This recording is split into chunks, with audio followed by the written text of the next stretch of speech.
But what's weird is he shouldn't be able to communicate with the craft with a radio. The radio wave should bend around the craft. I mean, it shouldn't be possible. Every single thing about the craft and the way they operated didn't make any sense to us. I mean, that's something we talked about for a while after. Why should the frequency bend around the craft? Well, you really have to look at the way the gravity wave comes out of the craft. There's the reactor's in the center, and there's a waveguide that goes up to the top. There's actually a small appendage that sticks out of the top of the craft, and it produces a heart-shaped gravitational distortion around the craft. Now, if the craft is sitting in the air and you walk underneath it and look up, you actually cannot see the craft. The light bends around it. You're bending gravity, bends light. It bends radio waves.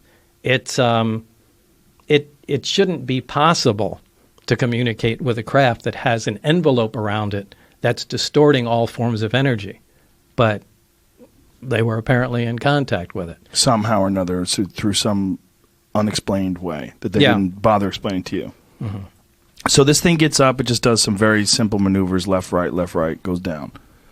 And did they discuss this with you? I mean, they said they wanted you to see it. No, they just wanted, they didn't discuss anything with me. It sat down, we looked around for a bit, and Barry said, let's go back. We went back in the lab. All we got to do was see it. Fast forward to some months later, I did have the test flight schedule of the craft. Now, they had times they had designated high-performance tests. This obviously wasn't one that was a high-performance test. The high-performance test goes above the mountain range, and they do much more radical moves with the thing. Look, this is a prized item, and they're not doing anything like taking it out of the atmosphere or flying around to other countries or anything like that. They just play with this thing right over the test site. But they were doing some radical moves with it. And since I had the test flight schedule, statistically, the amount of traffic in the surrounding areas on the highway was lowest on Wednesdays. And that's why Dennis told us that all the test flights occurred only on Wednesdays, because it'd be the least chance that anyone would see what's going on.